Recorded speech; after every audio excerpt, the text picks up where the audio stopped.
Pemirsa, seorang gadis di Pacitan, Jawa Timur ditemukan tewas setelah hilang selama 2 hari. Korban diduga dibunuh oleh saudara angkatnya.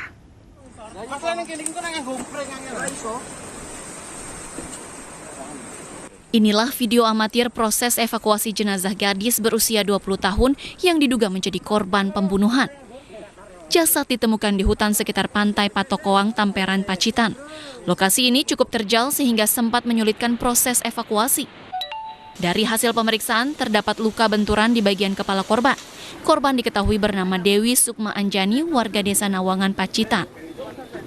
Setelah diotopsi, keluarga langsung memakamkan jenazah korban. Korban diduga dibunuh oleh saudara angkatnya.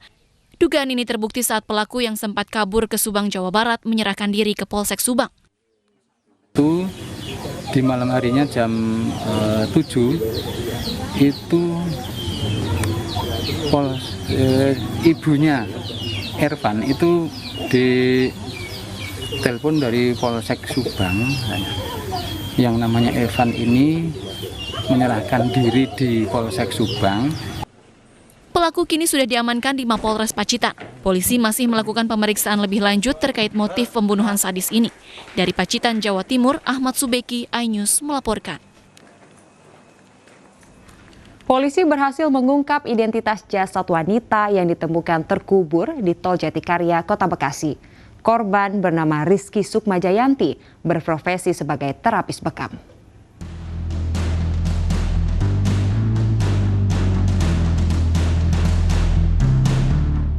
Misteri kematian seorang wanita yang jenazahnya ditemukan terkubur di kolong tol Jatikarya, Bekasi, Jawa Barat menunjukkan titik terang. Polisi mengungkap identitas korban bernama Rizky Sukma Jayanti, warga Pulau Gebang, Jakarta Timur yang berprofesi sebagai terapis bekam panggilan. Dari hasil otopsi, korban dipastikan tewas dengan luka di kepala akibat kekerasan benda tumpul.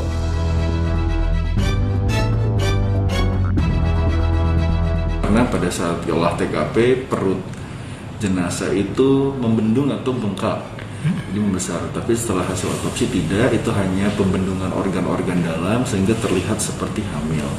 Dan hasil otopsi yang lainnya terjadi tanda-tanda kekerasan akibat benda tumpul di bagian wajah, terutama dahi dan bibir.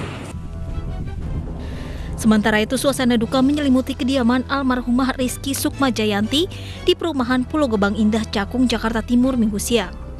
Pihak keluarga masih terus menunggu perkembangan penyelidikan dari petugas kepolisian dan berharap polisi dapat cepat mengungkap motif di balik kasus ini. Sangat-sangat senang sekali aparat kita, mudah-mudahan alatnya lebih canggih lagi, jadi segera terungkap lah gitu, jangan terkatung-katung. Nah, setelah terungkap, saya sangat senang sekali kalau terungkap. Kini kasus pembunuhan ini ditangani oleh petugas kepolisian sektor Jati Sampurna dan Polrestro Bekasi Kota. Dari Bekasi, Jawa Barat, Rahmat Hidayat, iNews melaporkan. Pemirsa, seorang suami di Lampung Tengah tega menyiram istri dan anaknya dengan air keras hingga terluka parah. Sang suami kesal karena menduga istrinya berselingkuh. Mahran Andi, warga Lampung Tengah, Lampung, tak berkutik saat berurusan dengan polisi. Ia ditangkap karena menyiram istri dan anak kandungnya yang masih berusia 7 tahun dengan air keras. Pelaku yang berprofesi sebagai sopir truk melakukan aksinya sepulang bekerja saat kedua korban sedang tertidur lelap. Pelaku mengaku kesal lantaran istrinya diduga telah berselingkuh. Kita tim istri. Terus istrinya ngapain? Ya keluar dari hotel itu saya lihat. Terus Itu. kita ngelakuin apa itu? Ya, saya dendam lah, sakit hati. Saya kerjakan supir. Siang pulang malam, malam pulang siang, kerja buat dia. Buat dia tega nyamperin saya. Untuk mempertanggungjawabkan perbuatannya, pelaku ditahan polisi dan terancam hukuman maksimal 15 tahun penjara.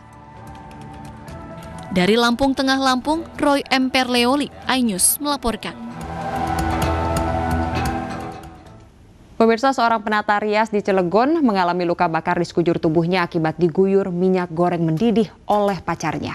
Pelaku juga menggasak harta benda korban.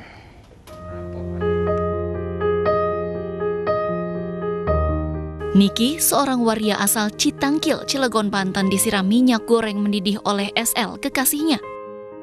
Penyiraman terjadi Kamis lalu di salon kecantikan miliknya.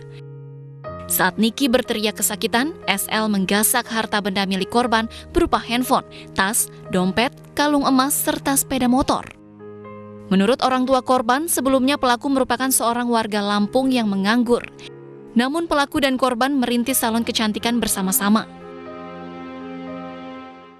Kalau menurut dapat dikasih nyerah aja. Hukuman setimpal gitu Pak ya? Iya, hukuman setimpal. Karena kan menganiaya anak saya. Diketahui korban merupakan anak sulung yang menjadi tulang punggung keluarga. Namun setelah kejadian ini, keluarga mengaku kesulitan ekonomi. Dari Cilegon, Banten, Iskandar, iNews melaporkan.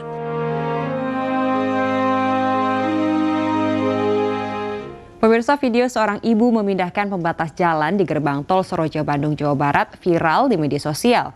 Polisi menyebut ibu tersebut mengidap gangguan jiwa. Aksi seorang ibu sedang memindahkan water barrier atau pembatas jalan di gerbang tol Soroja, Soreang, Bandung, Jawa Barat viral di media sosial. Dalam video berdurasi 13 detik ini, sang ibu terlihat memindahkan pembatas jalan secara paksa ke tepi jalan. Menurut polisi, pelaku merupakan orang dengan gangguan jiwa atau ODGJ. Terjadi adanya video yang kegiatan yang seperti viral di video, dan orang tersebut adalah ODGJ. Pada saat itu dari pihak kita juga sudah mengamankan, dalam arti kata menyampaikan kepada instansi yang terkait yang terhubung dengan ODGJ. Namun beberapa waktu ini memang ODGJ ini sering mengganggu kegiatan kepolisian. Terus kita upayakan untuk melakukan pengamanan. Kini pembatas jalan yang dipindahkan pelaku telah dikembalikan ke tempat semula. Dari Bandung, Jawa Barat, Erik Fahrizal, iNews melaporkan. Seorang wanita korupsi dana bansos sebesar 450 juta rupiah. Pemirsa, kami akan kembali dengan informasi selengkapnya usai jeda berikut.